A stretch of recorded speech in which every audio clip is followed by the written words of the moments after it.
మా ప్రియ పరలోకపు తండ్రి, మీ ఘనమైన శ్రేష్టమైన అతి పరిశుద్ధమైన నామమునకు ఈ రాత్రికాల సమయంలో ప్రభా తండ్రి అని నాయన మీ పాదాల చెంతకు నాయన కుటుంబాలుగా చేరి నాయన మీ మాటలు వినడానికి నాయన మేము సిద్ధపడి ఉండగా ప్రభా వింటున్న ప్రతి మాట ప్రభా మాకును నాయన మా కుటుంబాలకు నాయన మా జీవితాలకు నాయన కావలసిన నాయన పరసంబంధమైన మాటలు నాయన మీరు అందించమని తండ్రి. నాయన మాట్లాడేది నాయన మనిషి అయిన ప్రభా మాటలు మీవి తండ్రి. నాయన అటువంటి మాటలు అందించడానికి తండ్రి మీ కుమారుడు మీ దాసుడు ప్రభా జేమ్స్ గారు నిలబడి మాట్లాడుచుండగా ప్రభా మీ ఆత్మ సహాయంను నీ కుమారుడికి అందించమని తండ్రి. నాయన కూడి ఉన్న ప్రతి బిడ్డతో నాయన మీరు మాట్లాడి మహిమ పొందమని నాయన సమస్తము మీ పాదాలు చెంత పెడుతూ నాయన మా వైపు నాయన మీ సన్నిధిని మీ కనుదృష్టిని మాపయించమని మా ప్రభువును ప్రియరక్షకుడైన అతి త్వరలో రారాజుగా రాబోతున్న యేసయ్య నామమున ఈ ప్రార్థన సమర్పిస్తున్నాం తండ్రి, ఆమెన్. మంచిదండి. ప్రార్థించినటువంటి శ్రీని గారికి కుడుకు తరపున వందనాలు తెలియజేస్తూ మరి సమయాన్ని జేమ్స్ గారికి అప్పగిస్తున్నాను.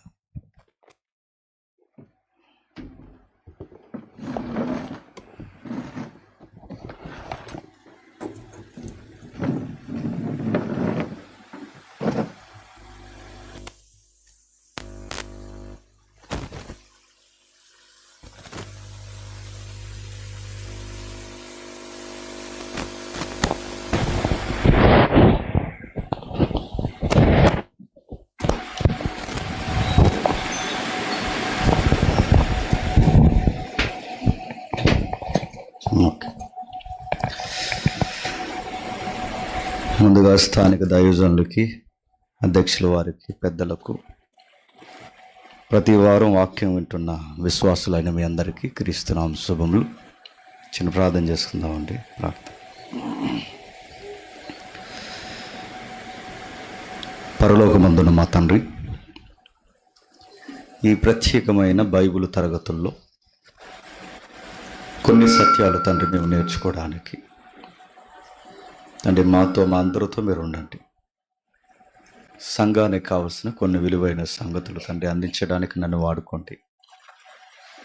కేవలం కాలయాపన చేసేవారుగా మేము ఉండక వచ్చిన మేము తండ్రి కనీసం 2 మాటలైనా మేము నేర్చుకొని మా జీవితంలో తండ్రి ఆచరణలో నడిపిస్తూ తండ్రి సంఘానికి, ఎలుపుల వారికి దీవెనకరంగా సాక్ష్యంగా తండ్రి ఈ వర్తమానం నుంచి తండ్రి మమ్మల్ని నడిపించండి. తండ్రి వచ్చిన వారందరినీ తండ్రి ఆదరించండి. పరోక్షంగా వింటున్న వారితో కూడా మీరు మాట్లాడండి. ఈ సంఘము తండ్రి సత్యానికి స్తంభముగా ఇంకనూ మలుస్తారని కోరుతూ క్రీస్తునామని ప్రార్థన సమర్పిస్తున్నాము తండ్రి, ఆమేన్. కొన్ని విలువైన సంగతులు విద్దాం. తగ్గించాలి. నా మాటలు క్లియర్గా వినబడుతున్నాయి చివరి వరకు? ఓకే. జరుగుతున్న చరిత్రలో నుంచి కొన్ని గంభీరమైన సత్యాలు మనం నేర్చుకునే ప్రయత్నం చేద్దాం. కాస్తంత ఎంతో కొంత మనం చదువుకున్నాం కనుక కొంచెం చరిత్ర చెప్తాను, కొంచెం వినండి. మీకు అర్థమయ్యేలా చెప్పడానికి ప్రయత్నం చేస్తాను. ఓకే. అది క్రీస్తు పూర్వం సుమారు 200 నుంచి 300 మధ్యస్థంలో జరుగుతున్న చరిత్ర. ఈ చరిత్రలో సామాజికమైన స్పృహలో నుంచి కాకుండా చరిత్ర స్పృహలోంచి మనం చూడగలిగితే కొన్ని విజ్ఞాన విషయాలు బైబిల్తోనూ చరిత్రతోనూ ముడిపడిన కొన్ని సంగతులు మనం చదువుతున్నప్పుడు మన కళ్ళకి ఆశ్చర్యకరంగా కనబడతాయి. ఏం రాయబడింది, ఏం జరిగింది చరిత్ర అంటే, సుమారు క్రీస్తు పూర్వం 300 లేదా 200 దిగువ, అంటే క్రీస్తు పూర్వం మీకు తెలుసు కదండి, పెద్ద సంఖ్య నుంచి చిన్న సంఖ్యకి డౌన్ అవుతుంది. అంటే యేసుక్రీస్తు జననానికి దగ్గర పడుతున్న రోజుల్లో దానికి ఒక 200-300 సంవత్సరాల ముందన్నమాట ప్రపంచానికి జ్ఞానపీఠం అని ఒక ప్రాంతం ఉండేది. జ్ఞానపీఠం అని ఆ ప్రాంతానికి పేరెందుకు పెట్టారంటే, ఎవరికైనా జ్ఞానం రావాలి అంటే ఆ ప్రాంతానికి వెళ్ళాలి. ఆ రోజుల్లో పెద్ద యూనివర్సిటీలు ఉండేవి అక్కడ. యూనివర్సిటీలే కాదు, చదువుకోవడానికి కావాల్సిన అతి పెద్ద లైబ్రరీ ఉండేది. లైబ్రరీ అంటే తెలుసు కదా, పుస్తకాల మూకను ఒక దిక్కున పెట్టి ప్రతి చరిత్ర గ్రంథాన్ని ఒక దిక్కున సంపుటి చేసి చదువర్లకి మరింత విజ్ఞానం నేర్పించే స్థలం లైబ్రరీ. అలాంటి లైబ్రరీని ప్రపంచంలోనే పెద్ద లైబ్రరీని అక్కడ పెట్టాలనుకున్నారు. అన్ని పుస్తకాలు తెప్పించారు. ఎవరైనా జ్ఞానం నేర్చుకోవాలి అంటే ఎక్కడికి వెళ్ళాలని అడిగినప్పుడు ఆ ఏరియా లైబ్రరీకి వెళ్ళాలరా అని మాట్లాడుకునేవారు. అందులో జ్ఞానాన్ని ఎతుకుతున్న వారిలో టాల్మీ ఒకడు. టాల్మీ తెలుసు కదా, అంటే ఎవరంటే ఇంక అంతే సంగతులు. ఇంకా తెలియకపోయినా తెలిసినట్టు అనండి, కొంతసేపు అలా వెళ్ళిపోతాం. ఓకే, టాల్మీ అంటే ఎవరు? సోక్రటిస్ అని ఒకడు ఆయన ఉంటాడు. ఈ సోక్రటిస్ శిష్యుడే టాల్మీ. సోక్రటిస్ ఎవరు? గ్రీకులకి ఒక మంచి ఉపదేశకుడు, తత్వజ్ఞానంలో పెట్టింది పేరు ఆయన. ఈ గ్రీకుల గురించి అన్నిటి గురించి మాకెందుకు చెబుతున్నారంటే, ప్రపంచంలో ఇప్పుడు ఒకటి నడుస్తుంది, మీరు చూస్తున్నారు లేదు, ఒలింపిక్స్. వార్తలు ఎంతమంది ఫాలో అవుతున్నారో నాకు తెలియదు, కానీ ఈరోజు ఆ ఒలింపిక్స్లో యేసు ప్రభువుని అవమానించారు. రచ్చ అవుతుంది ఇప్పుడు ప్యారిస్లో. ఏం చేస్తారు? ఒలింపిక్స్ని ప్రారంభించే ముందు పెద్ద జ్యోతి వెలిగిస్తారు. ఒలింపిక్స్ అంటే ఒలంపస్ అనే సుమారు 9 దేవతల పేరు మీద వచ్చిన పేరే ఒలింపిక్ అంటారు దాన్ని. అది క్రీస్తు పూర్వం, అంటే ఇదే టైంలో 70లో, అంటే ఈ దిగువ తరగతుల్లో 70లో ఒలింపిక్స్ స్టార్ట్ అయింది. ఆ ఒలింపిక్స్ స్టార్ట్ చేసింది ఎవరంటే గ్రీకు దేశాలు. ఈ గ్రీకులే ప్రారంభించారు. ప్రారంభించిన తర్వాత గ్రీకు వీరుడు ఉన్నాడు, తెలుసు కదా మీకు. ఎవరు? The great Alexander. అక్కినేని గారి అబ్బాయి కాదు. గ్రీకు వీరుడు అంటే ద గ్రేట్ అలెగ్జాండర్. గ్రీకు వీరులు అంటే హైదరాబాద్లో ఉన్నారు అనుకుంటారు, వాళ్ళు కాదు. వాళ్ళు దేనికి వీరులు కారు, వాళ్ళ తెర మీదే. ఈ గ్రీకు వీరుడు చాలా దేశాలని జయించాడు.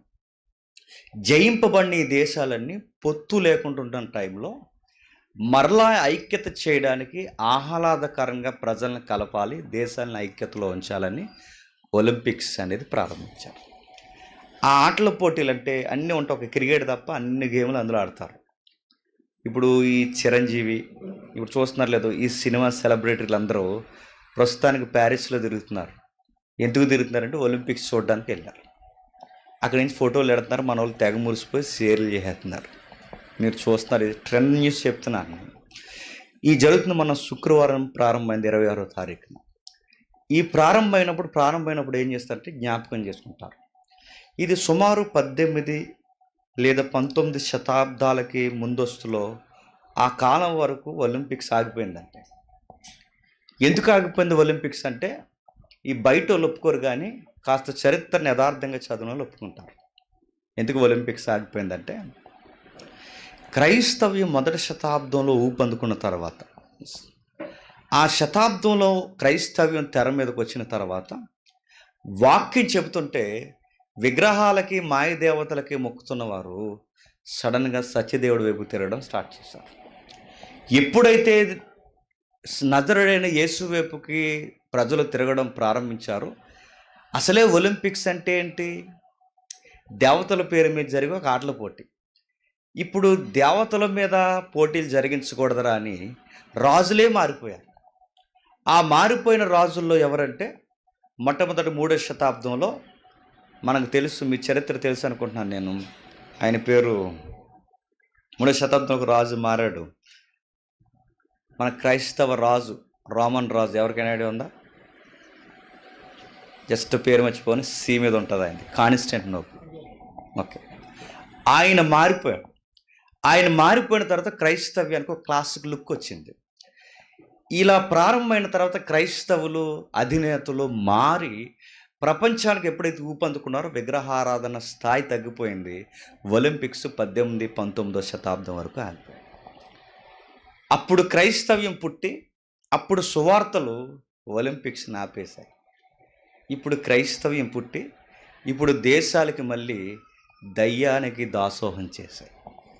అంటే క్రైస్తవ్యం సంసోను దెలీలా తొడ మీద నిద్ర అయినట్టు చెప్పండి, నిద్ర అవుతున్నారన్నమాట. అప్పుడు సువార్తలకి దేశాలు దేవునికి దాసోహం అయ్యాయి. ఇప్పుడు మళ్ళీ దేశాలు దయ్యాలకి నిలయాలవుతున్నాయి. దానికి ఇప్పుడు జరిగింది మొన్న 26వ తారీఖున. ఏం జరిగింది? సొసైటీలో రాడికల్ టీం ఒకటి ఉందండి. ఇంకా మాట్లాడుకోవాలంటే అబ్యూజ్, సెక్సువల్ అబ్యూజ్, ఒక యాటిట్యూడ్ కలిగిన సమాజం ఉంది. వారిని ఏమంటారంటే ఎల్జిబిటి గేస్ అంటారు. బైబిల్ పరిభాషలో పురుష సంయోగులు, స్త్రీ సంయోగులు. వీళ్ళందరూ ఇలా పెద్ద టేబుల్ వేసుకున్నారండి. ఇలా పెద్ద టేబుల్ వేసి మధ్యలో స్త్రీలతో స్త్రీ పోయే ఒక సన్యాసిని, అంటే ఒక పనికిమాలిన దాన్ని కూర్చోబెట్టారు. అర్ధనగ్న డ్రెస్ వేశారు. ఆ కూర్చోబెట్టి దయ్యానికి కిరీటం పెడతారు చూసారా? అంటే రోమన్స్కి సూర్య భగవానుడు దేవుడు, అలాంటి కిరీటం ఒకటి పెట్టారు. ఆ పెద్ద రాక్షస కిరీటం ఒకటి పెట్టి మధ్యలో ఈ పురుష సంయోగం చేసి స్త్రీ సంయోగం చేసి ఈ స్త్రీని ఇంతలా ఉంది ఆవిడని పెట్టి అర్ధనగ్నంగా పెట్టి ఆవిడని యేసుప్రభు అన్నారు. టేబుల్ మీద లాస్ట్ సఫర్ జరిగిందిగా మనకి ప్రభురాత్రి భోజనం అంటారు. అంటే ఇక్కడ యోహాను కూర్చోబెడితే ఇక్కడ మగాడుతో మగాడు పోయి ఒక మగాడిని కూర్చోబెట్టారు. ఒక ఆడదానితో పోయే ఒక ఆడదాన్ని ఇక్కడ కూర్చోబెట్టారు. మొత్తం టోటల్ అంతా మగాళ్ళతో మగాళ్ళు పోయేవారిని, ఆడవాళ్ళతో ఆడవాళ్ళు పోయేవారిని, ఆడవాళ్ళతో తప్పుడు పనులు చేసేదాన్ని కూర్చోబెట్టి ఆ రోజు లాస్ట్ సఫర్ అంటే ప్రభురాత్రి భోజనం అంటే ద్రాక్షరసం తీసుకున్నారుగా. ఆ ద్రాక్షరసానికి గుర్తుగా ఒక ఒంటి నిండా ద్రాక్ష పళ్ళు పెయింట్ వేశారు. ఆ పెయింట్ వేసినోడికి మొత్తం బట్టలు తీసి వాడికి ఒకే ఒక గోచి పెట్టి ఆ టేబుల్ మీద పడుకోబెట్టి వ్యంగ్యంగా అక్కడ పడుకోబెట్టి ఇది లాస్ట్ సఫర్ అని చూపించారు. ఇది చదువుతుంటే ఇవి చూస్తుంటే అనిపిస్తుంది ఒలింపిక్స్ అంటే ప్రపంచంలో అత్యధిక ఖరీదైన ఆటల పోటీ అండి. అది ఒక రాయల్ స్టేజ్. అది అలాంటి రాయల్ స్టేజ్లు ఈరోజు పని కట్టుకుని ఒలింపిక్స్ను ఓపెన్ చేయడానికి ఎవరిని అవమానిస్తూ ప్రారంభించారు తెలుసా? యేసు ప్రభు. మనకు బైబిల్ చదువుతుంటే మనకు అనిపిస్తుంది రాను రాను క్రైస్తవ్యం ఒకవైపుకి వెళ్ళిపోతుంది, ప్రపంచం ఒకవైపుకి వెళ్ళిపోతుంది. అసలు ఒలింపిక్స్ అంటేనే అందరూ కలిసి ఉండాలని.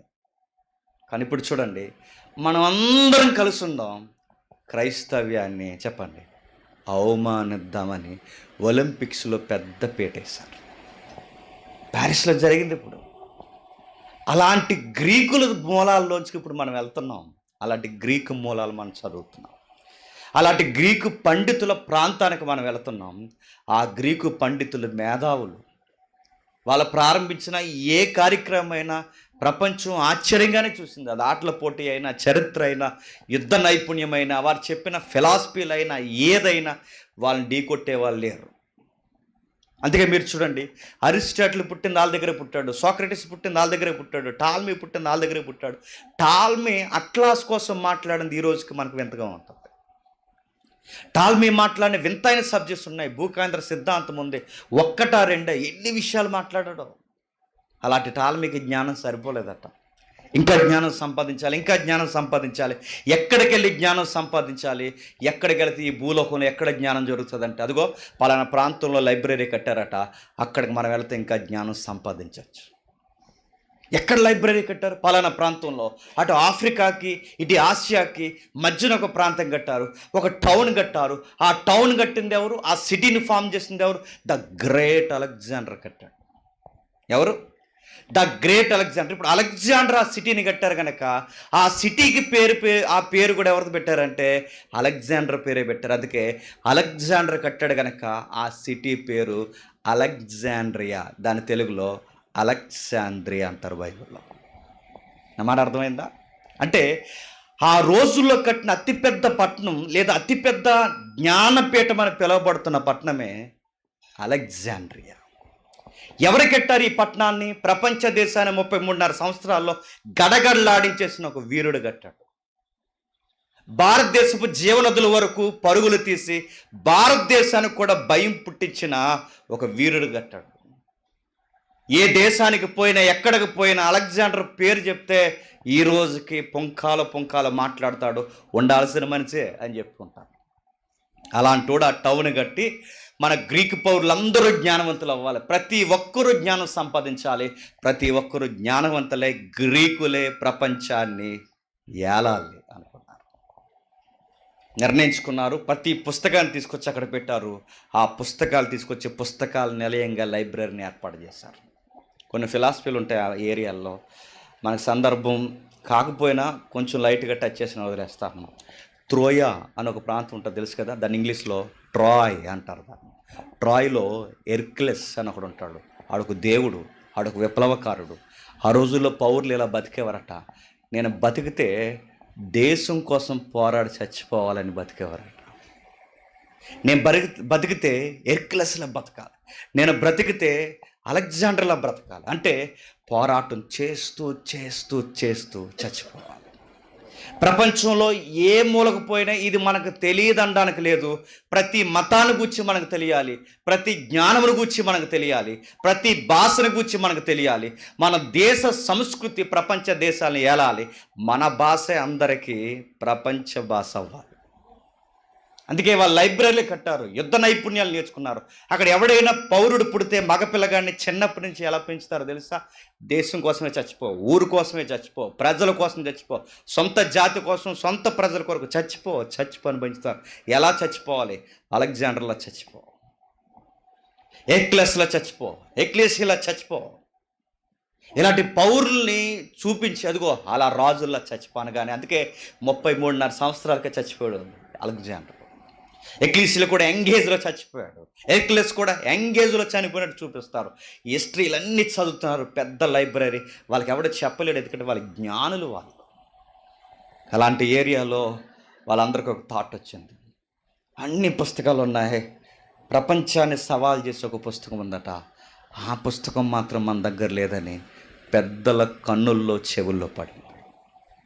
ఏం పుస్తకం అది? అన్ని పుస్తకాలు మన దగ్గర ఉన్నాయి, ఏ పుస్తకం మన దగ్గర లేదంటే అది జూయిష్ బుక్, తోరా అన్నారు.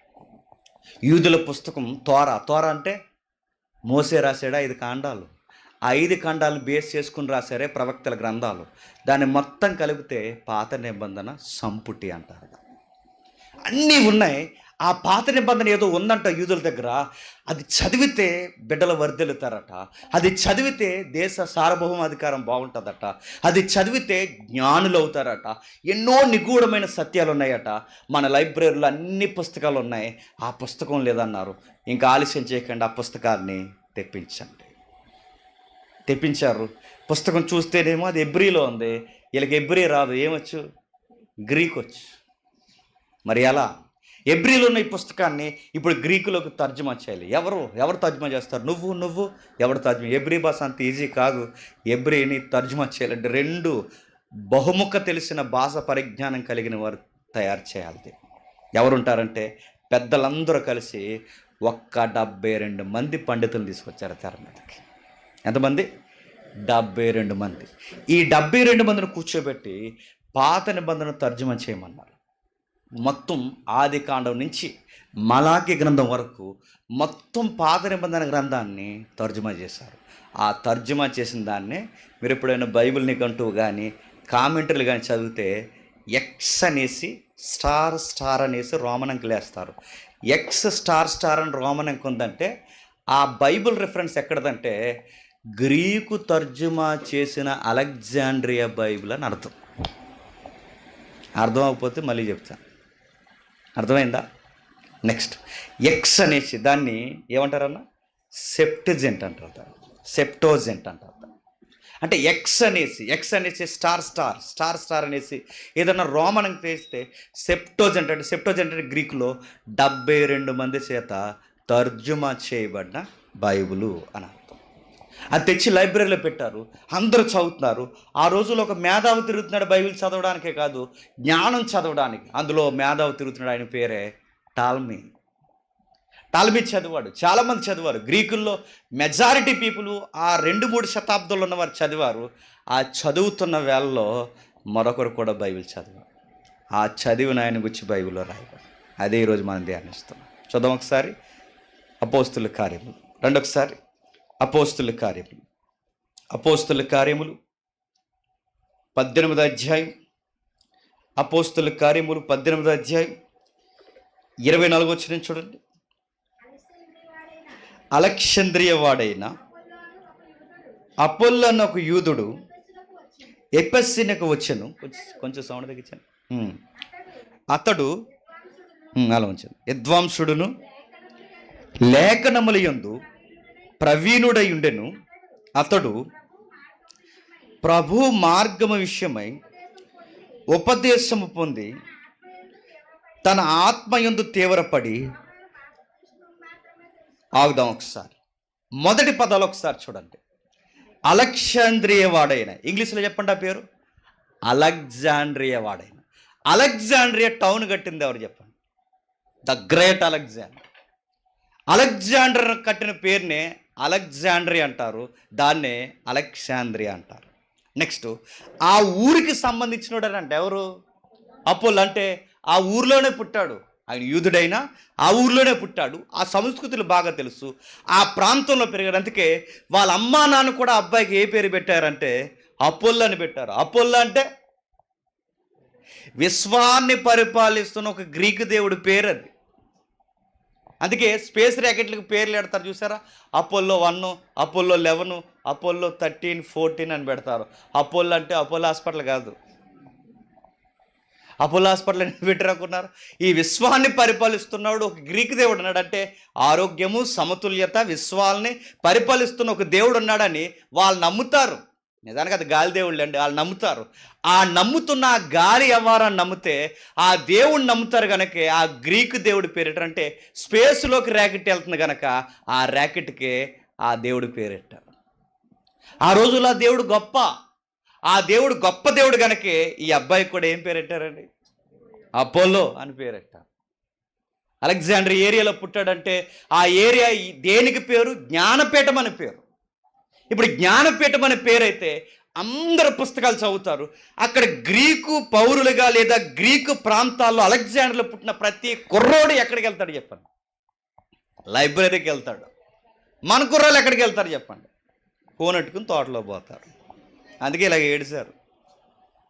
నా మాట ఎప్పుడు గుర్తుపెట్టుకోండి, పుస్తకాలు చదివినాడు మాట తీరు, పుస్తకాలు చదివేవాడు మాటలు తీరు జ్ఞానం ఒకలా ఉంటుంది.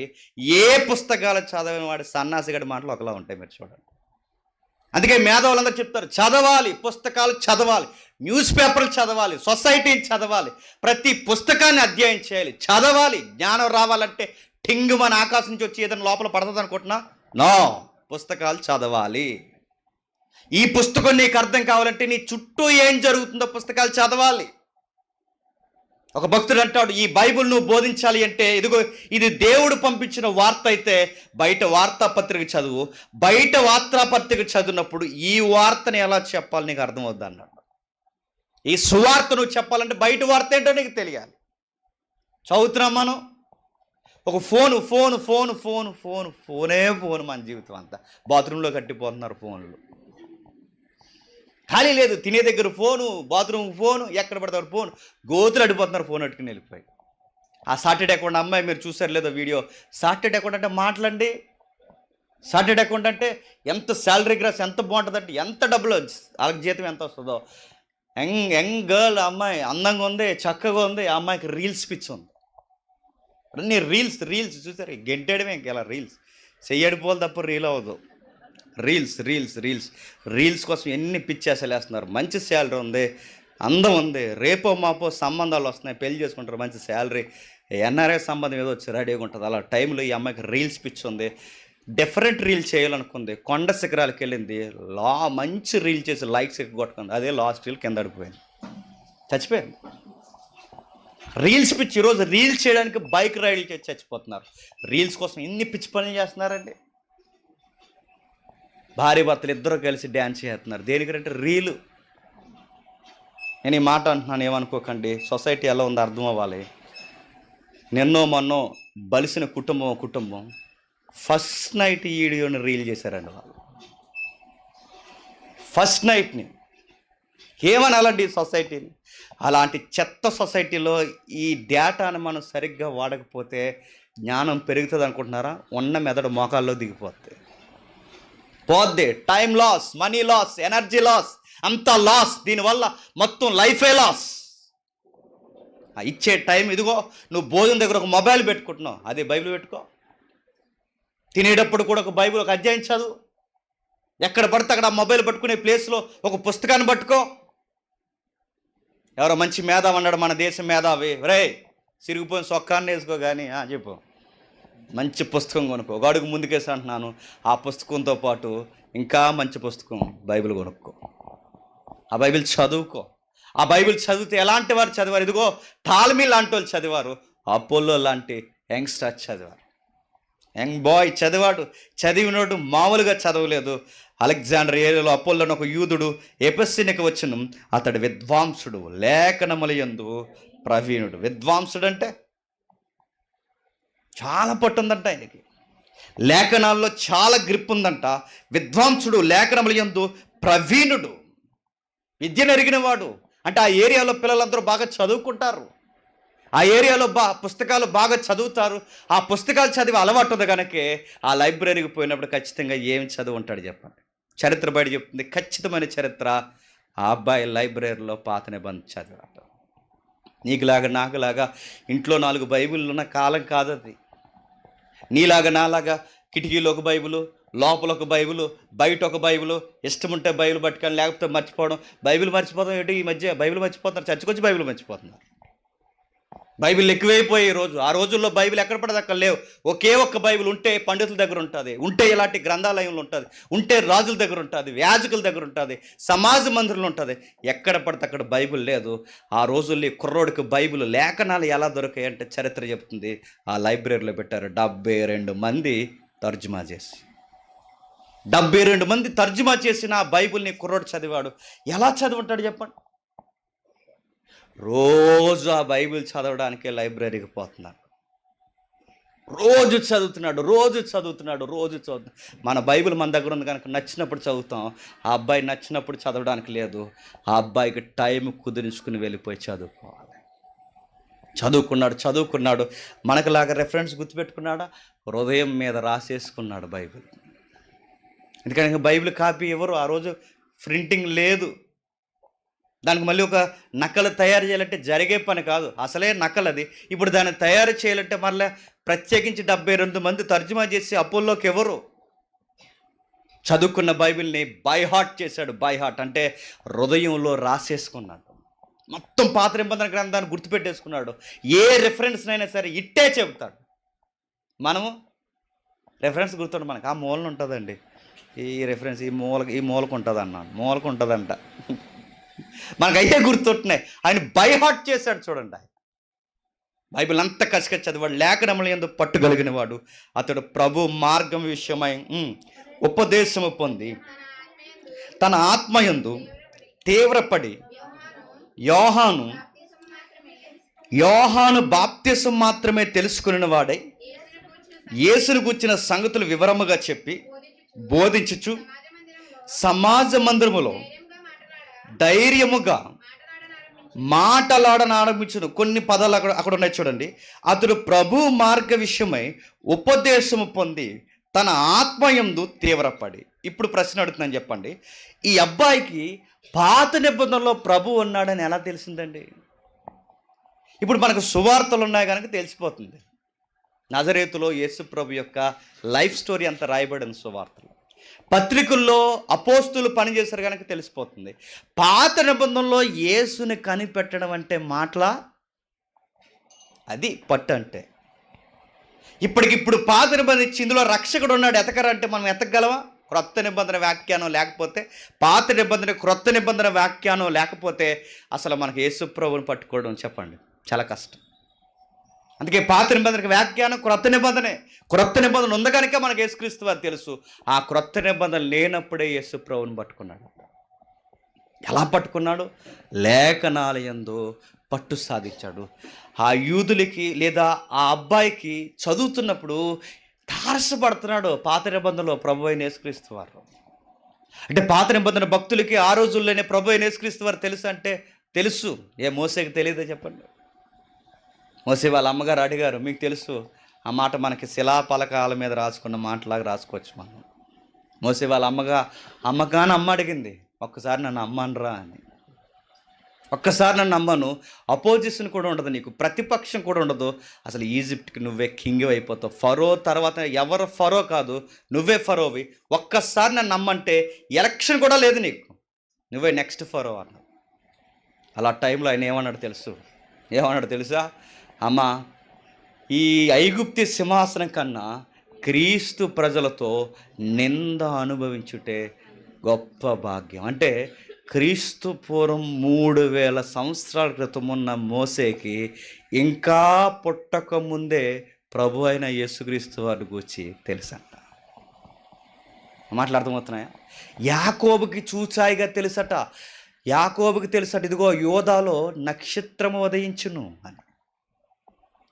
యెషయాకి తెలుసట, ఒక రక్షకుడు వస్తాడు, శరీరాన్ని దాలుస్తాడు, తునాతులకలుగా నరికేస్తారు ఆయన్ని, నాగలతో దున్నేస్తారు. యెషయాకి తెలుసట, యెరెమీయాకి తెలుసట, ప్రవక్తలు తెలుసట, యోబుకి తెలుసట, నా దేవుడు సజీవుడు అని. ఇవన్నీ వాళ్ళకి తెలుసు. వాళ్ళకి తెలుసు అన్నది ఒక ఎత్తు అయితే, వాళ్ళకి తెలిసిన సంగతులన్నీ ఈ అబ్బాయి ఒక దిక్కుకి చేర్చాడో ఏంటో తెలియదు, కానీ మొత్తం మీద ఆయన ఎవరో కాదు. ఆ చూచాయిగా రాయబడిన సంగతులన్నీ ఎక్కడ నెరవేరే అని ఎత్తుక్కుంటూ వస్తే పాత నిబంధనకు ఒక చివరి ప్రవక్త ఉంటాడు. ఆ పాత నిబంధనకి చివరి ప్రవక్త ఎవరు చెప్పండి? ఎవరు? మలాకి కాదు, అక్కడ ఉంది చూడండి. పాత నిబంధన కొలతలో చివరి ప్రవక్త ఎవరు? బాప్తిస్మిచ్చి యోహాను. అంటే పాత నిబంధన అలా పట్టుకుని వస్తే ఒక ఏలియా కనబడతాడు. ఆ ఏలియాకి ఈ ఏలియా గుర్తు.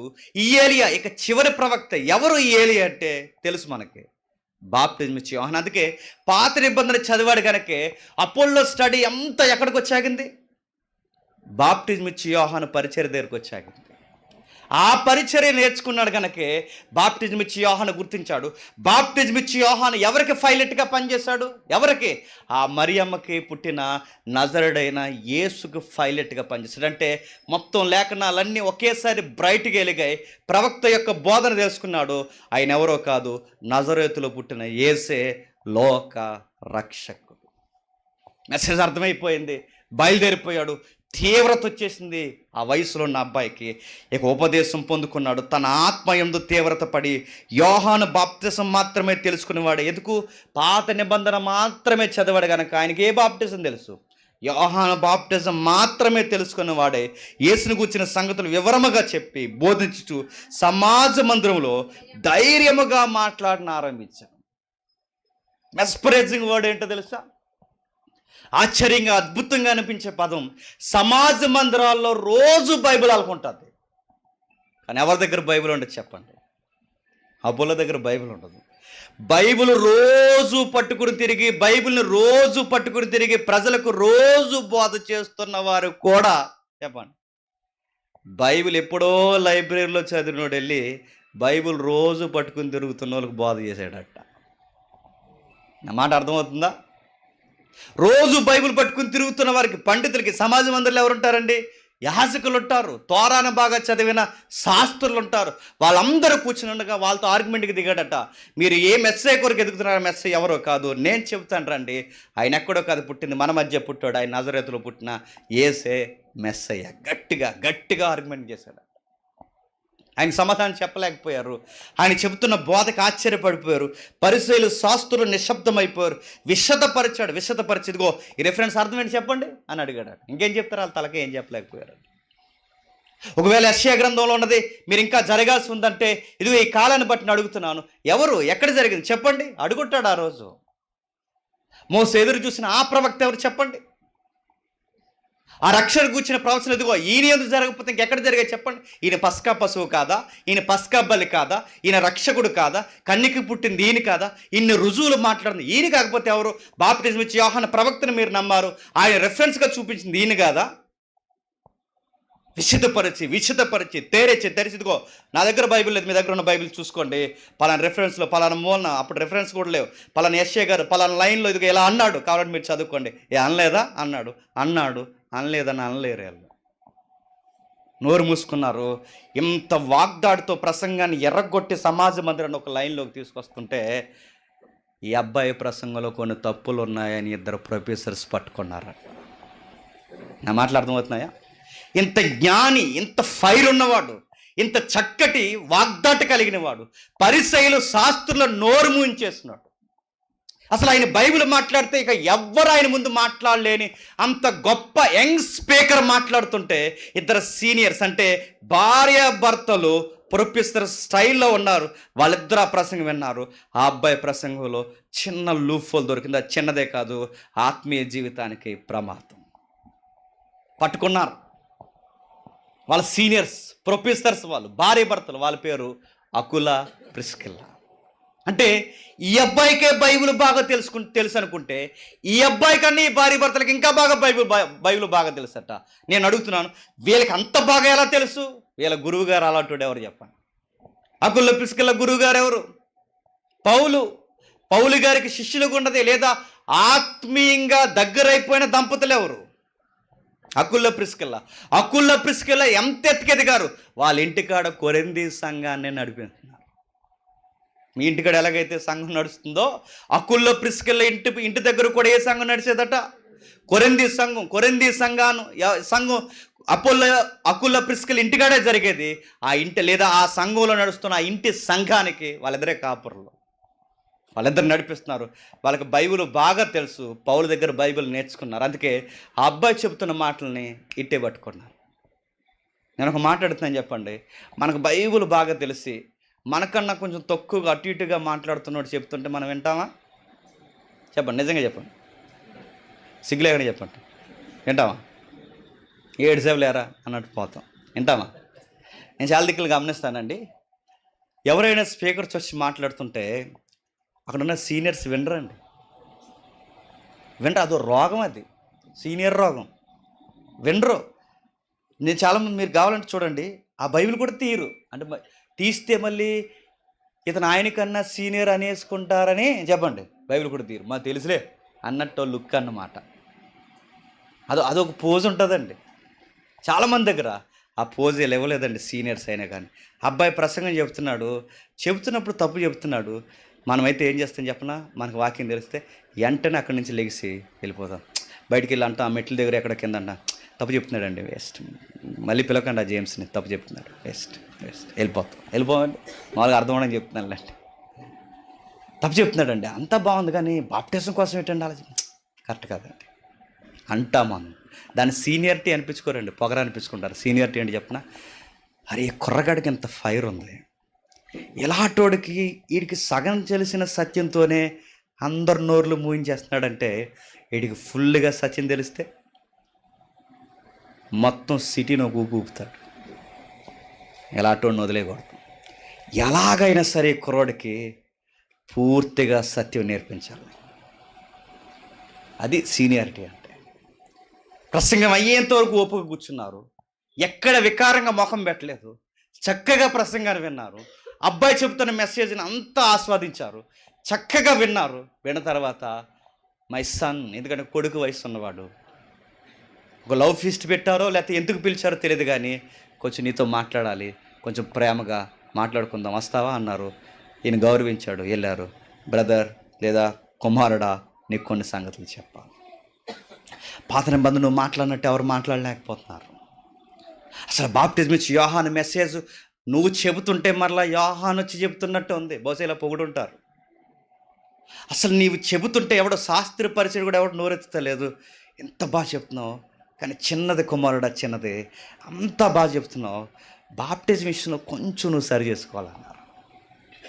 ఏంటండి అని అడిగితే బాప్టిజం ఇచ్చి యోహాను వరకు బాగా చెబుతున్నావు. బాప్టిజం ఇచ్చి యోహాను ఏం చెప్తాడు? నా వెనక ఒకడు వస్తున్నాడు, మారు మనసు పొందడి. నా వెనక ఒకడు వస్తున్నాడు, మారు మనసు పొందడి. మారు మనసు పొందడని బాప్టిజం ఇచ్చి యోహాను వెనక అదృశ్యంగా వస్తున్న వాడిని రాబోతున్నాడు చూపించి ప్రజలకు బాప్టిజం ఇచ్చాడు. ఇప్పుడు ఎవరినైతే చూపించాడో ఆయన వచ్చేసాడు. ఇప్పుడు ఆయన వచ్చేసిన తర్వాత పూర్తిగా ఆయన పేరు మీద బాప్టిజం పొందాలంటే బాప్టిజం ఇచ్చి యోహాను బాప్టిజాల యొక్క పరిచర్య, ఆయన వెలువరింపబడేంత వరకు ఆయన పరిచర్య. ఇప్పుడు ఆయన వచ్చేసిన తర్వాత ఇప్పుడు యేసు నామములో పరిచర్య ప్రారంభం. ఇది కొంచెం నువ్వు సరి చేసుకుంటే అదిరిపోదని మినిస్ట్రీ, రా ఒక్కసారి మాట్లాడుకుందాం అన్నారు. జ్ఞానం నేర్చుకునేవాడు ఎప్పుడునండి ఎలా ఉంటాడు చెప్పనా? నేను పట్టుకున్న కుందేలుకి చెప్పండి అండో. నేర్చుకునేవాడు అవునా నేను 3 అనుకున్నాను, 4 అని నాకు అర్థమైంది, నేర్చుకుంటాడు. ఆ నేర్చుకునే తత్వం ఆ కుర్రోడుకు ఉంది కనుకే మీరేటి నాకు చెప్పేది అని అనలేదు. చెప్తుంటే నేర్చుకున్నాడు. నిజమే, ఈ విషయం ఇలా ఉంది నాకు తెలియలేదని మరి విశేషముగా వాళ్ళకి చెప్పిన సంగతులు నేర్చుకున్నాను. చూడండి ఒకసారి 26వ వచనం. ప్రిస్కిల్లా అకుల్లా విని అతన్ని చేర్చుకొని దేవుని మార్గమును మరి పూర్తిగా అతనికి విషదపరచను అంటే మరీ పూర్తిగా అంటే అప్పటికి పూర్తిగా చెప్పండి తెలియలేదన్నమాట. బాప్టిజం ఇచ్చి యోహాను వరకే తెలుసు. బాప్టిజం ఇచ్చి యోహాను తర్వాత క్రొత్త నిబంధన పరిచర్య ప్రారంభమైపోయింది, యోహాను పరిచర్య ఆగిపోయింది. ఇప్పుడు ఈ పరిచర్యలో మరింత మెలకులు తెలియాలి. ఇక్కడ వరకు బాగా నచ్చావు, ఎక్కడ ఆగిపోయావు.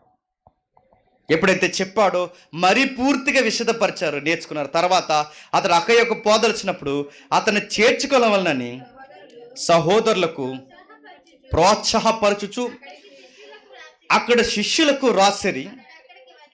అతడు అక్కడికి వచ్చి కృపచేత విశ్వసించిన వారికి చాలా సహాయం చేశాను. ఏం రాశారట? సంఘానికి ఎలాంటి వారిని తీసుకురావాలో సిఫారసు పత్రికలు రాశారట.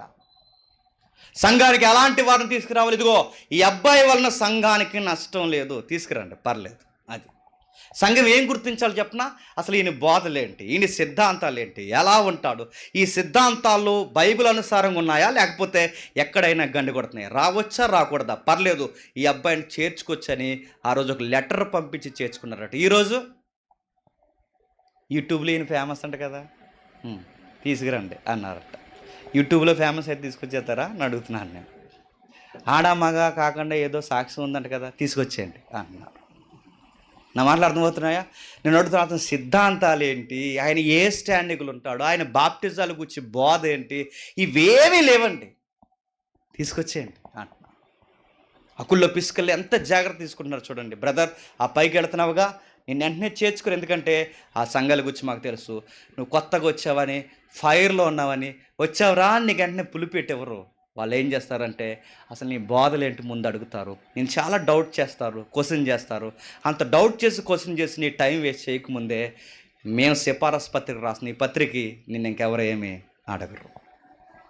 పత్రిక రాసి పంపించారు, ఇదిగో ఆ పత్రిక ముందు వెళ్ళింది, ఈ అబ్బాయిని చేర్చుకోవడానికి ఏమాత్రం మీరు సంకోచించకండి అని ప్రోత్సాహపరచు. ఆ పదం ఎంత బాగుందో చూడండి, ప్రోత్సాహం. దేవుడు బైబుల్ దేవుని జ్ఞానం బైబుల్ సంఘం సువార్త అని బాగా ఆసక్తిగా ఉన్న పిల్లల్ని సీనియర్స్ ఏం చేయాలి చెప్పండి? ప్రోత్సాహపరచాలి. మనం ఏం చెప్తాం చెప్పండి? నీరుగారిసి పడేస్తాం, అతి దానికి తయారవుతాయి. ఏ పేరే హెర్రమ్మది అన్నారంట సీనియర్లు అందరూ. దేని మీద? పాంప్లెట్ మీద పేరు అయిపోతే సీనియర్లు అందరిలో మీటింగ్ అయిపోతారు తెలుసా? సీనియర్ పేర్లు సభ అంతా అయిన తర్వాత కనీసం ఏ సీనియర్ పేరన్నా మర్చిపోయారో ఇంకా సభ సీరియస్ అయిపోద్ది. సభ గౌరవం తెలియదు పనికి మళ్ళొల్లారా అంటారు. ప్రోత్సాహపరు. సీనియర్ అంటే ఎప్పుడు ఎలా ఉండాలి తెలుసండి? ప్రోత్సాహం. చేయండి వెనక మేము ఉన్నాం, చేయండి, వెళ్ళండి, మా వయసు తగ్గింది, మీకు వయసు ఉంది, వెళ్ళండి. వాదించగలరు, చెప్పగలరు, బోధించగలరు. ఇదిగో ఆర్థికంగానా, ఆత్మీయంగానా, మోరల్గా, నైతికంగా ఎంత సపోర్ట్ కావాలో అంత సపోర్ట్ మేము ఇస్తాం. వెనక మేము ఉన్నాం పెద్దలుగా. చేయండి, దేవుని పని చేయండి. సంఘాన్ని ఎంత విస్తరింపజేయాలో అంత విస్తరింపచేయండి. ఎన్ని కార్యాలు చేయాలనుకుంటే అన్ని కార్యాలు చేయండి. అసలు మిమ్మల్ని ఎవరు ఆటంకపరిచిన మేము సిఫారసు పత్రిక రాస్తాం, వెళ్ళండి. అసలు మీకు ఏ ఆటంకాలు లేవు, వెళ్ళండి. ఎక్కడి వరకు పరిగెడతారు, ఎంత దూరం పరిగెట్టాలనుకుంటున్నారు అంత దూరం పరిగెట్టండి. ఆ ఎంకరేజ్మెంట్ ఉండాలండి చేసే వాళ్ళకి. పరిగెట్టేవాడికి కాళ్ళు అడ్డెడతాం మనం, చేసేవాడికి సొక్క పట్టుకుని వెనక్కి లాగుతాం మనం. నేను అడుగుతున్నాను, చేసేవాడికి ఎంకరేజ్మెంట్ లేకపోయినా, చేసేవాడికి ప్రోత్సాహం లేకపోయినా, మరలా చేసేవాడు ఇంకొకటి రావాలి అంటే చాలా కష్టం. గుర్తుపెట్టుకోండి. వచ్చినవాడిని మనం ఎంకరేజ్ చేయకపోతే, ఉన్నవాడిని మనం నిలబెట్టుకోకపోతే, ఉన్నవాడిని మనం ప్రోత్సాహపరచకపోతే, చేయరా నువ్వు మా మధ్య లేచావు, నువ్వు దేవుని సేవ చేయని వెనక మేము ఉన్నామని అనకపోతే, అతగాడిగా నీరు గారిపోయాడంటే మళ్ళీ ఇంకొకరిని పుట్టించడం మన వల్ల అవుతుంది. గుర్తుపెట్టుకోండి. మళ్ళీ జరగదిక. మీరు చెయ్యండి మేము ఉన్నామని మనం అనలేకపోయామో జరగదు. ఎందుకంటే మోసేని అలాగే చెడగొట్టారు. ఇశ్రాయేలు నేను రక్షిస్తాను వచ్చాడు.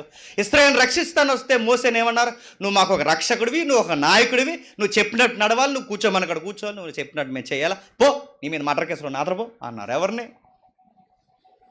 మోసేని. బెదిరిపోయాడు, భయపడిపోయాడు. ఏ ప్రజల కోసం అయితే నేను ఇల్లు వాకులు వదిలేసుకుని నా సంపద వదిలేసి, ఏ ప్రజల కోసం అయితే నేను అంతా చేయలేకు, వీళ్ళే నాకు ఎంకరేజ్ చేయకపోతే ఇలాంటి ఊర్లో ఉండకపోయిన ఒకటని సేనాయి భూభాగానికి మిత్రో ప్రాంతానికి పోయి ఆ యాజకుల అమ్మాయిని పెళ్లి చేసుకుని ఇద్దరు పిల్లలు కానీ సెటిల్ అయిపోయి గొర్రెలు మేపుకున్నాడు గొడవ లేకుండా. మళ్ళీ దేవుడు బతిమలాడి కోసినవారు పెట్టి అన్నీ చేసి రారా నిన్నే రక్షకుడిగా పెట్టుకున్నాను రానాయన అని ఎంకరేజ్ చెప్తే ఎన్ని కుంటిసాగులు చెప్పాడో. 80 సంవత్సరాలు వేస్ట్ అయిపోయింది. మోసే గుర్తుపెట్టుకోండి, మోసే లాంటివాడికి 120 సంవత్సరాలు ఉన్నాయి కనుక 80 పోయినా పర్లేదు. మనకి 80 పోతే అందరం పోతాం.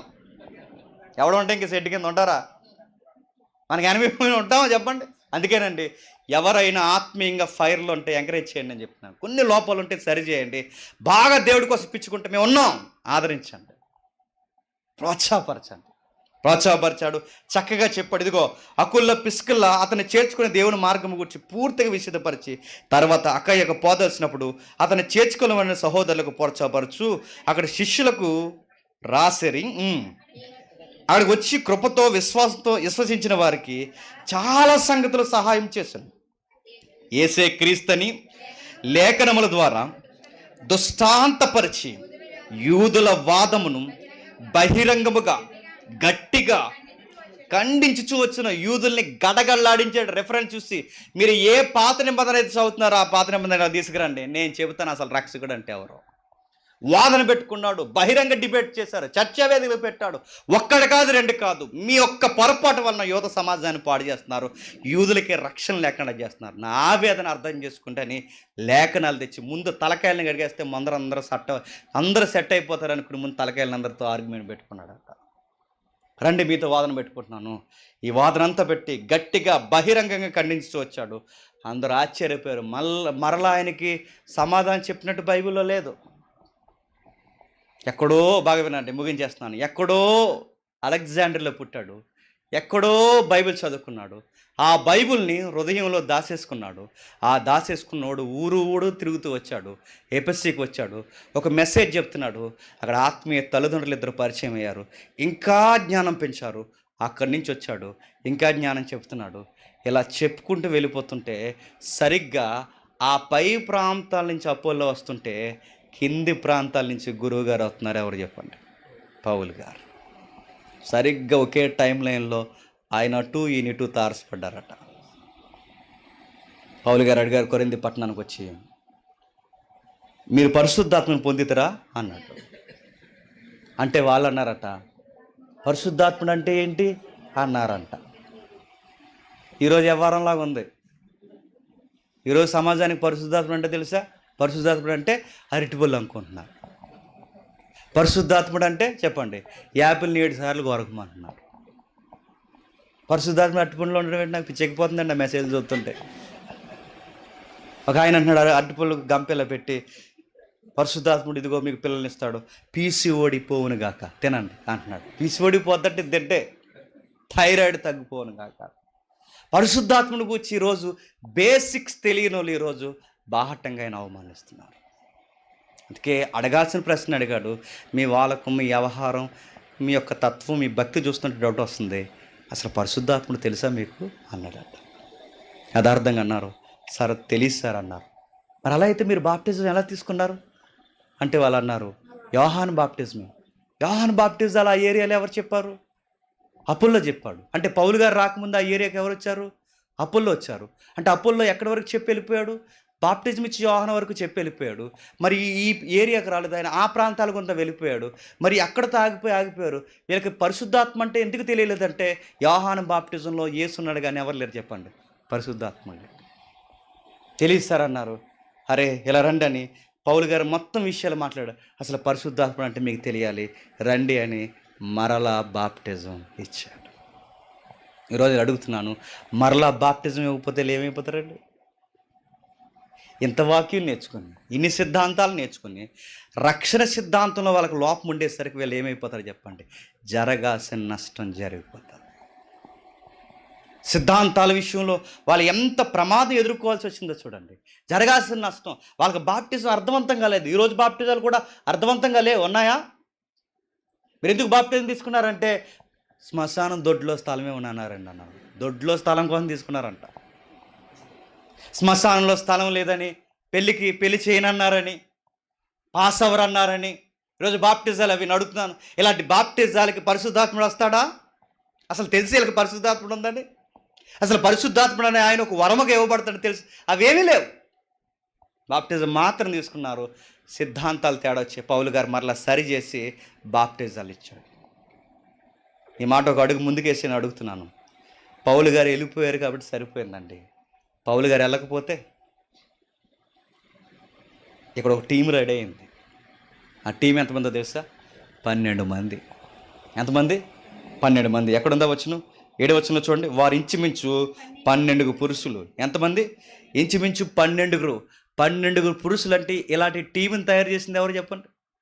బైబిల్లో యేసుక్రీస్తు వారు. యేసుక్రీస్తు వారి టీంని ఎలా అయితే చేశాడో ఎగ్జాక్ట్ అలాంటి టీంని రెడీ చేసినట్టు ఎవరు? అపోల్లో.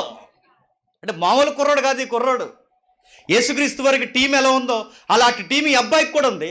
ఒక టీం అంటే ఒక ఫ్యాన్ ఫాలోయింగ్, ఒక టీం రెడీ చేస్తాడు. ఈ అబ్బాయిని అకుల్లో ప్రిస్కిల్లా కనుక ఎదుర్కోకపోతే, పౌలో పక్క నుంచి కట్టుకుంటూ వెళ్ళిపోతే ఈ అబ్బాయి ఏం చేస్తాడు చెప్పండి? మరో పక్క నుంచి కూల్చుకుంటూ వచ్చేస్తాడు. అంతే. పౌలు గారికే పోటీ ఇచ్చేంత గొప్ప పరిచర్య అంటే పోటీ ఇచ్చేంత పరిచర్య కాదు, పౌలు గారి పరిచర్యతో ఈక్వల్గా వచ్చేసాడు. ఎలా చెప్పగలరంటే నేను కాదు, పౌలు గారే చెప్పారు. కొరింథీ పత్రికలు అంటాడు, పౌలను నేను నాటి తిని అపోల్లో నీళ్లు పోసాను, రుద్దు కలగ చేయవాడు దేవుడే. ఆ టెక్స్ట్లో 3 పేర్లు ఎత్తుతాడు. కేఫా, చెప్పండి, కేఫా, పౌలను నేను, తర్వాత అపోల్లో, 4వ పేరు యేసుక్రీస్తు. అంటే ఈ నలుగురిలో ఒక ప్రధానమైన పేరు కనబడుతున్నాడు. ఎవరు చెప్పండి?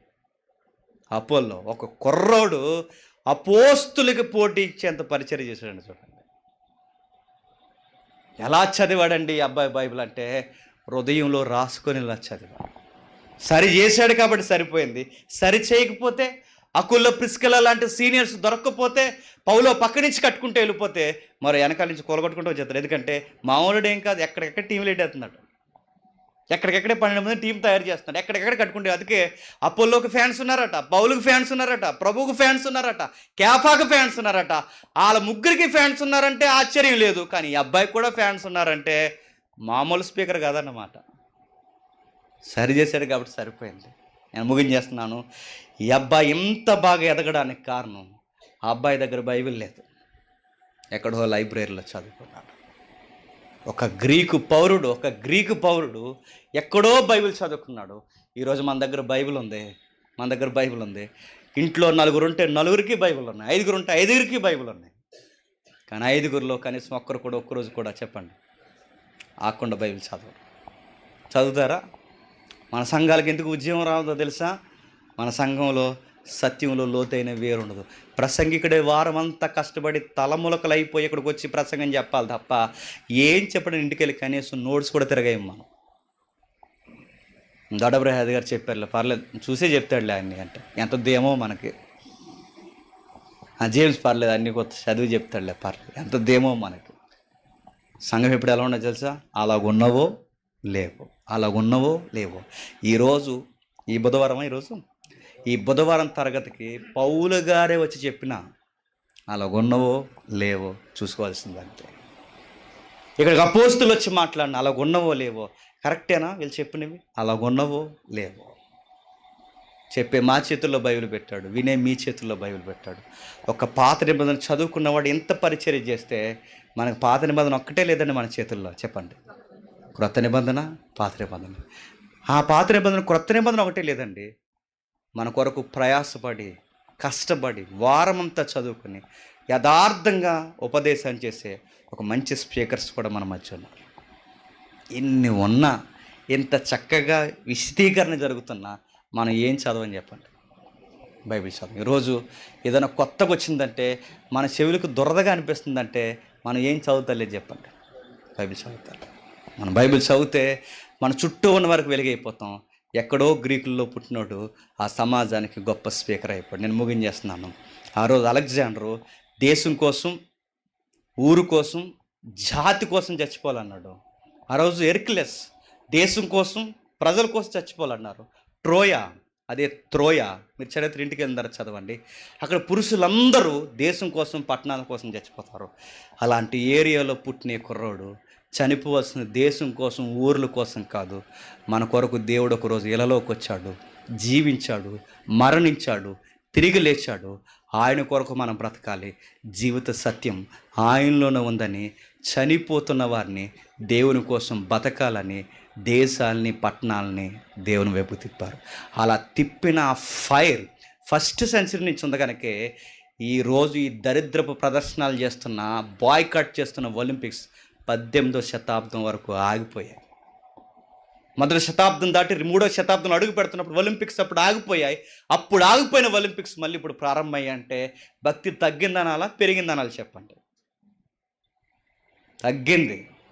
దేవతల తాకిడి పెరిగింది, మాయాదేవుళ్ళ తాకిడి పెరిగింది, మనుషులే దేవుళ్ళుగా కొనియాడబడే పరిస్థితి పెరిగింది. ఈరోజు మనుషులందరూ ఎంత భయం లేని చూడండి. సొదొమ గొమొర్రాలో ఆడవారు, మగవారు దేవుణ్ణి, భక్తుల్ని ఎలా ఎక్కిరించారో, సమూయేలు కాలంలో దేవుణ్ణి, భక్తుల్ని ఎలా ఎక్కిరించారో, మళ్ళీ ఈరోజు ఒలింపిక్స్ వేదిక మీద ఎవరికి సవాలు విసురుతున్నారో తెలుసా? దేవుడికే సవాలు విసురుతున్నాడు. ఇదిగో నీకు ఎటకారం చేస్తున్నాం, మమ్మల్ని ఏం చేస్తావు చెయ్యండి. అర్ధనగ్నం కూర్చుంటున్నాం, మొగోలతో మొగోలం పోతాం, ఆడోళ్ళతో ఆడోళ్ళం పోతాం. ఏం చేస్తారు మీరందరూ? దేవుడికే కాలు దొరుకుతున్నారు. కానీ బైబిల్లో ఒక మాట ఉంది, ఒక మాట గుర్తుపెట్టుకోండి. గలతీ పత్రికలో ఒక మంచి మాట ఉంది. 6వ అధ్యాయం 7వ వచనం చూడండి ఒకసారి. 6వ అధ్యాయం 7వ వచనం. 6వ అధ్యాయం 7వ వచనం. మోసపోకుడి, దేవుడు ఎక్కిరింపబడడు, మనుషులు ఏమి విత్తునో ఆ పంటనే కోస్తారు. ఈరోజు దేవుడిని ఎక్కిరిచ్చేస్తే దేవుడు సిగ్గుపడిపోయి భయపడిపోయి దాగుడిపోతాడండి. మోసపోకండి.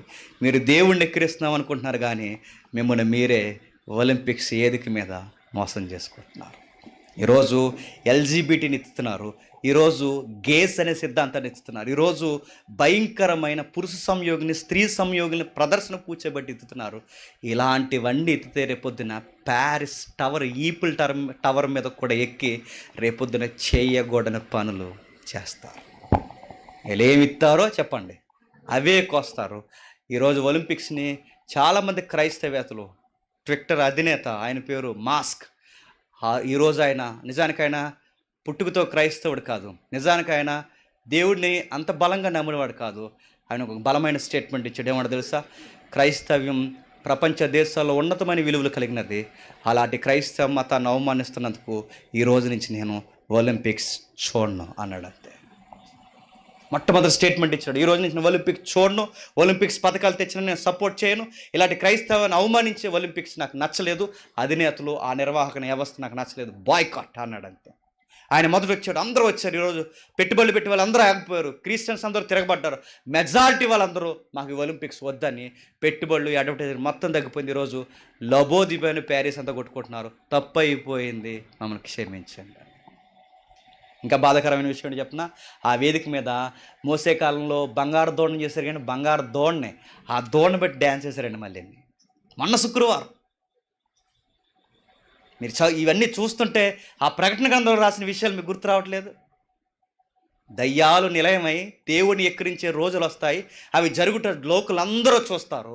ఆ రోజులు మీరు చూసినప్పుడు మరణము ఏలికై ఈ ప్రపంచాన్ని పాలిస్తున్నప్పుడు ఆయన సమీపమనే ఉన్నాడని తెలుసుకోండి. వచ్చేసినాయి ఆ రోజులు, అయిపోయినాయి. ఇక ఈ పనులన్నీ చూస్తుంటే మనకు అర్థమవుతుంది, సాక్షాత్తు మానవుడు దేవుడు మీదకే చెప్పండి యుద్ధానికి కాలు దూవుతున్నాడు. అయిపోయింది. అలాంటి రోజుల్లో మనం ఉన్నాం. అలాంటి ప్రాంతాల నుంచి, అలాంటి విష సంస్కృతి నుంచి, ఒక అలెగ్జాండ్రియా ప్రాంతం నుంచి ఒక అపోల్లో కనబడ్డాడు. ఈరోజు మనం ఉన్నాం 66 పుస్తకాలు పట్టుకొని మన ప్రాంతాలు ఒలింపిక్స్ పిచ్చిగా లైవ్ చూసే వాళ్ళు ఉన్నారు. అలాంటి ఏరియాల్లో, అలాంటి ప్రాంతాల్లో అన్యాయం జరుగుతున్న మన పిల్లగారే ఒలింపిక్స్ అనేది ఒక నీచమైన సంస్కృతి అని వివరించగలిగే జ్ఞానం చెప్పండి బైబిల్ గ్రంథాన్ని బేస్ చేసుకుని చెప్పే జ్ఞానం మనకు ఉండాలి, గుర్తుపెట్టుకోండి. అలా చదవాలండి బైబిల్ని. వచ్చామమ్మా, వెళ్ళామమ్మా, ఎప్పుడు ముగించేస్తారు, 10 అయిపోయింది ఇంకా ముగించరేంటి, ఇలాంటివన్నీ చూసుకుంటే ముందు మనకు జరిగిపోతే ఒలింపిక్స్. ఏం చెప్తున్నారు, ఏం వింటున్నారు, లేఖనం ఏం జరుగుతుంది, అపోల్ అంటే ఇదా, అలెగ్జాండ్రీ అంటే బైబిల్ ఇన్ని హిస్టరీలు ఉన్నాయి, ఈ విషయం, ఇవన్నీ చదువుకోవాలి, వినాలి. మనతో ఎవడైనా మాట్లాడుతుంటే అరే మీకు ఎలా తెలిసిన విషయాలు అంటే మనకి ఓ విషయం చెప్పాలి, మాకు బైబిల్ తెలుసు, అందుకే ఈ బైబిల్ తెలుసు కనుకే ప్రపంచం అడుగులు ఎలా వేస్తుందో మాకు బాగా తెలుసు. ఆ పొల్లలా ఉందాం, అకుల్లో ప్రిస్కెలలా సీనియర్లా ఉందాం, పౌలులాగా ఏమైనా తప్పులుంటే వెనకాల కట్టుకుంటూ వెళ్ళిపోదాం. ఉన్నవారిని పెద్ద స్థాయి సేవకులుగా ప్రోత్సహిద్దాం. దేవుడు మిమ్మల్ని దీవించును గాక. ప్రార్థన చేసుకుందాం. ప్రేమగల తండ్రి, కృపగల దేవ, విలువైన సంగతులు విన్నారు తండ్రి. ఎవరికి ఈ సంగతులు అర్థమయ్యో నాకు తెలియదు దేవా. తండ్రి, అపోల్లో జీవిత చరిత్ర ఒక వింత తండ్రి మాకు.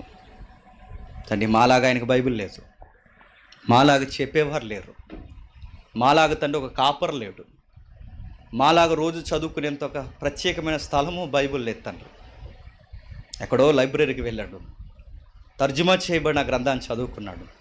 ఆ బైబిల్ చదువుతుంటే తండ్రి పరిశుద్ధాత్ముడు తన హృదయంలో పనిచేశాడు, తీవ్రత కలిగాడు, పొడవబడ్డాడు, నడిపింపడ్డాడు. పాత నిబంధన చదివాడు కనుక తండ్రి ప్రవక్త చివరి వరకు వచ్చాడు, తండ్రి బోధించడం స్టార్ట్ చేశాడు. అట్టి ప్రియుడిని మీరు ప్రేమించారు కనుకే తండ్రి తనకన్నా పండితులైన తండ్రి దంపతులను పంపించి సరి చేశారు, ఆదరించారు, నిలబెట్టారు, ముందుకు నడిపించారు. పౌలు గారితో తండ్రి కుడిభుజం అయిపోయేంత పరిచర్య చేశాడు తండ్రి. తండ్రి అలాంటి జ్ఞానపు ఆత్మలు మాకు అనుగ్రహించండి తండ్రి. అలాంటి ఉపదేశాలు, సాక్ష్యాలు తండ్రి మాకు దయచేయండి తండ్రి. సమాజం ఏం జరుగుతుందో బైబిల్ వెలుగులో కొలవగలిగే జ్ఞానం మాకు ఇవ్వండి తండ్రి. వార్తలు చూస్తున్నప్పుడు, వార్తాపత్రికలు చదువుతున్నప్పుడు, ఆటలు, పాటలు, సంస్కృతి ఇవన్నీ తండ్రి బైబిల్లో వెలుగులో తండ్రి మేము కొలవగలిగే జ్ఞానం మాకు ఇవ్వండి తండ్రి. ఆ జ్ఞానం మాకు ఎప్పుడైతే ఇస్తారో మా భక్తిని, మా వెలుగును తండ్రి మేము కాపాడుకోగలం. రాకడికి సిద్ధపడిన కన్నీళ్ళ వల్ల మేము ఉండగలం తండ్రి. అండ్ ఈ సంఘంలో తండ్రి అనేక కార్యములు జరిగిస్తున్నారు. అన్న ద్వారా, సేవకుల ద్వారా తండ్రి కష్టపడి నిగూఢమైన సంగతులు అందిస్తున్నారు తండ్రి. ఆత్మీయంగాను, భౌతికంగాను పరిశుద్ధాత్మని యొక్క నడిపింపుతో తండ్రి ఇంకా నీ సంఘాన్ని దీవించండి. పెద్దలు ఉన్నారు, ఆరోగ్యంలో శక్తిని దయచేయండి. దంపతులు ఉన్నారు, వారి దాంపత్య జీవితంలో తండ్రి మేలులు మీరు జరిగించండి. ఎవరికైనా తండ్రి ఈ సంగతులు అర్థం కాకపోతే ఆ సంగతుల విషయంలో తండ్రి మరింత బోధపడేలా తండ్రి మీ కుమారుల ద్వారా మరొకసారి మాట్లాడండి. మందిర నిర్మాణం విషయాన్ని బట్టి తండ్రి ప్రార్థిస్తున్నాం తండ్రి. ఏ ఆటంకాలు ప్రభుత్వం వల్ల కానీ తండ్రి, ఎక్కడ అధికారుల వల్ల కానీ ఆటంకాలు లేకుండా, ప్రజల వలన, స్థానిక ప్రజల వలన తండ్రి ఏ ఆటంకం లేకుండా అనేకులు తండ్రి కూర్చుని ఆరాధించుకునే సత్యం నేర్చుకునే గొప్ప ఆరాధన స్థలంగా మీరు మలిచి తండ్రి ఈ సంఘాలకి, ఈ పరిస్థితులకి ఒక మాదిరికరమైన సంఘంగా ఈ సంఘం నిలబెడతారని కోరుతున్నాం. ఆర్థికంగాను తండ్రి, భౌతికంగాను అన్ని విధాలుగా తండ్రి ఆత్మీయంగా ఆ సంఘ నిర్మాణానికి మీ సహాయం అందిస్తారని కోరుతూ క్రీస్తునామని ప్రార్థన సమర్పిస్తున్నాం తండ్రి. ఆమేన్, ఆమేన్. మన తండ్రి అయిన దేవుని ప్రేమయు, కుమారుడైన యేసుక్రీస్తు వారి యొక్క కృపయు, పరిశుద్ధాత్మ దేవుని యొక్క అన్యోన్య సహవాసం ఇప్పుడు ఎల్లప్పుడు మనందరికీ తోడై నడిపించునుగాక. ఆమేన్.